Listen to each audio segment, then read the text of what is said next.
Really, we're trying to see some what kind of ability from a skill set point of view they have, and really knowledge. This is not a physical camp, so you're trying to get knowledge and see what they can retain from the meeting room to the practice field. What stands out about Greedy when you see him on the field for the first time? He's smooth. He transitions well from his back pedal and can close on the ball.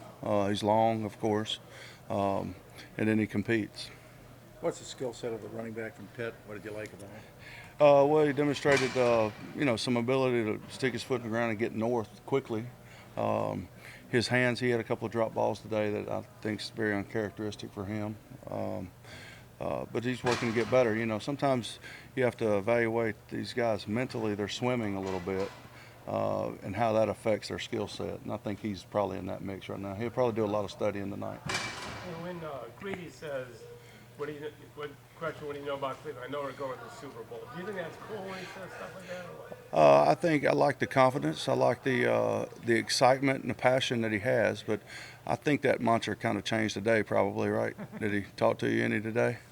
Yeah, So. he said you talked to him about it. Yeah. So we're not in the prediction business, like I told you guys. So what was your message to him? Well, that's between him and I. But I don't know how many predictions he'll be making. But he, Greedy, he's a good kid, though. He's a really good kid, and he was just full of excitement. And I like excitement, and I like enthusiasm. So, and he has a lot of both. I know it's rookie camp. The Dean kid from Miami, he made a couple plays out there today. Just what do you actually take away from the context of a guy making a play in rookie camp versus the big scope of understanding the situation? Well, it's better to make a play than not make a play, and that's really the only thing I can say about it right now. He showed out, he showed up, and it was good to see. He made a couple of plays on the ball that he didn't end up with the ball, but he still made the play on the ball. And then he was a factor, and anytime you're a factor, you kind of stand out, and that's a good thing during this time of year. Phil talked some about Taki playing all three linebackers. At what point do you kind of decide which one we like him at? I think it'll work itself out. Once we get back with everybody here and stuff like that, and see how the puzzle fits together, it'll work itself out. We're just trying to compete and everybody get better right now in all areas. So a guy who's known for his physical nature, how does he stand out in an environment where he can't?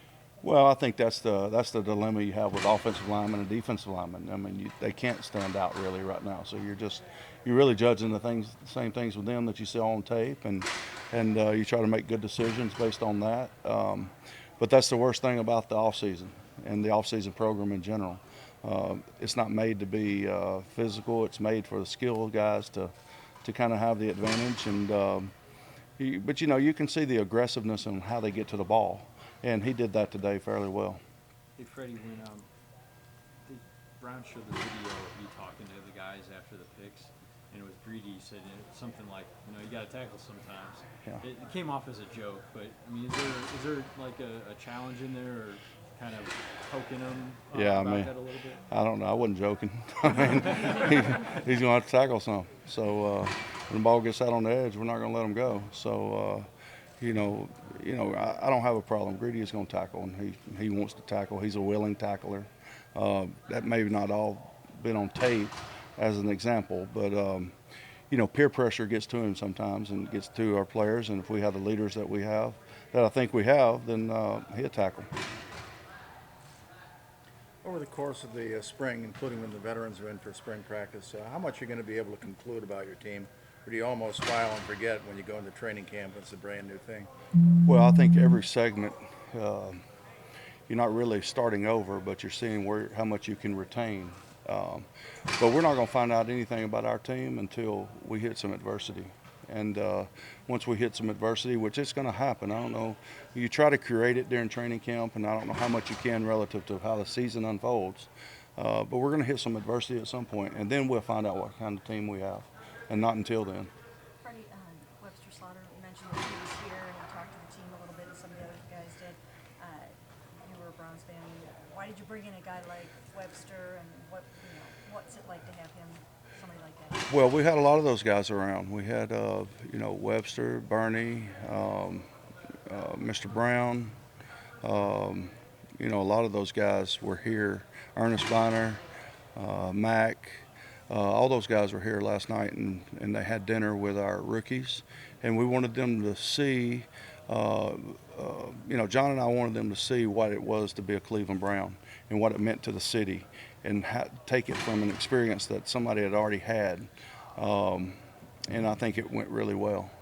And on that, did you find Jim Brown, even at 82, is just captivating when he speaks in front of a group? I always I cherish my time that I have around him, that I've had around him for the past year, and that's 83. He'll tell you that too. So, but I cherish that time around him, because you know what he went through in life and in the game of football. I mean, of course, what he means to the city of Cleveland and the Cleveland Brown organization speaks for itself. But, he's seen a lot in his time. If you think about 83 years, that covers a lot of history in the country, good and bad. And it's just good to have a resource like that to lean on and talk to and just to be around and know what he's went through. Freddie, do you share the history of this team and this program, what it's gone through, when you have these rookies that come in that probably don't know much about the Browns other than maybe what happened the last 2 or 3 years? Well, definitely with the rookies, and we even did it with the veterans. Our first team meeting, we showed them a video of what the Browns meant to the city and what the Browns mean, to the NFL in general, and some of the good times that Cleveland's had in the past. When you talk about 3 AFC championships in the 80s, just knowing what those guys went through to get there, hopefully our guys can feed off of that some. And I know it doesn't hurt to be able to communicate with those guys and to show them what could happen, the potential of happening.